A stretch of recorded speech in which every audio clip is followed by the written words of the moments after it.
Alright, so I thought since I am stuck here with a sleeping baby, I would do a labor and delivery story time. I was induced, and I chose to be induced because I had gestational diabetes. So I went in on the first day of my 39th week.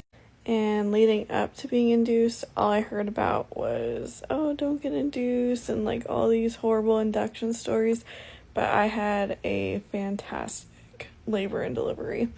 So we started off by going in on a Monday night at around 6:30, and we got all checked in.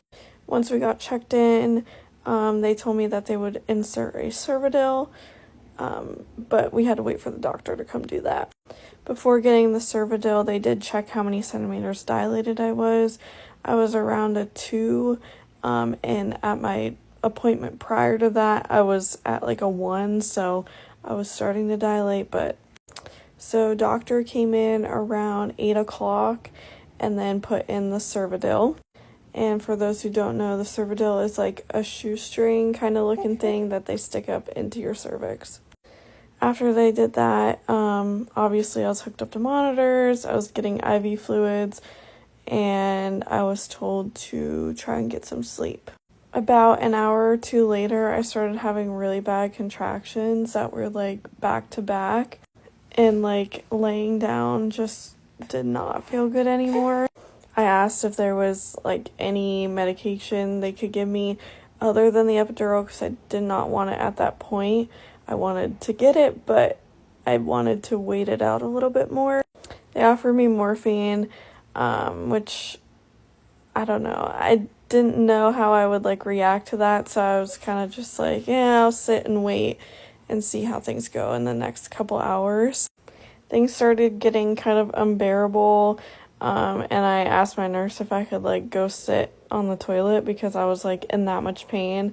And she checked me before I did that just to make sure, like, no baby was coming on the toilet. And when she checked me, I was, like, around a 3. So then I sat on the toilet for a little bit, and that kind of helped, like, I don't know, like, how you're positioned. It felt a little bit better. Around 1, they checked me again, I think, and I was around a 4. And that's when I decided to get the epidural. The epidural was not as bad as I thought it would be. It definitely wasn't pleasant, but I was in enough pain that I did not care about how long that needle was. And the doctor who put my epidural in or whatever did an awesome job and was so quick. Literally seconds after it was done, I felt instant relief. Like I felt like I could relax and that I could finally sleep. Around this time, they also took out my cervidil because I had progressed pretty quickly and I was having really consistent contractions. So from then on, they kept flipping me side to side every hour or so, and I had one of my legs up in the stirrups to help like open my pelvis. At around like 5:30, I called the nurses in because one of my IVs were empty and it was like beeping and would not stop. Nurse came in and was like, okay, let's flip you also. And they go to flip me and my water had broken. I did not know my water broke. I did not feel my water break at all. I had no idea.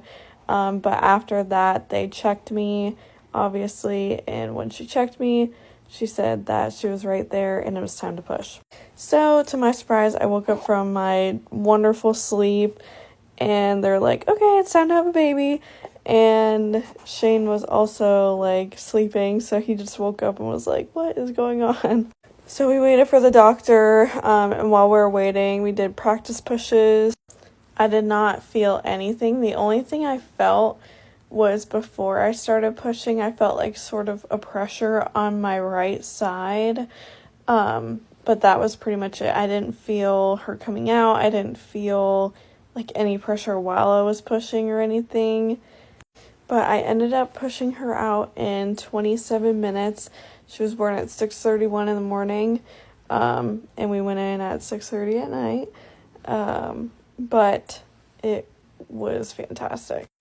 I did tear and I did have to get stitches, but recovery has been great. I do have a little bit of pain still. It's been about 3 weeks since I had 3 weeks tomorrow. But yeah, that's my labor and delivery story of how this little girl got here.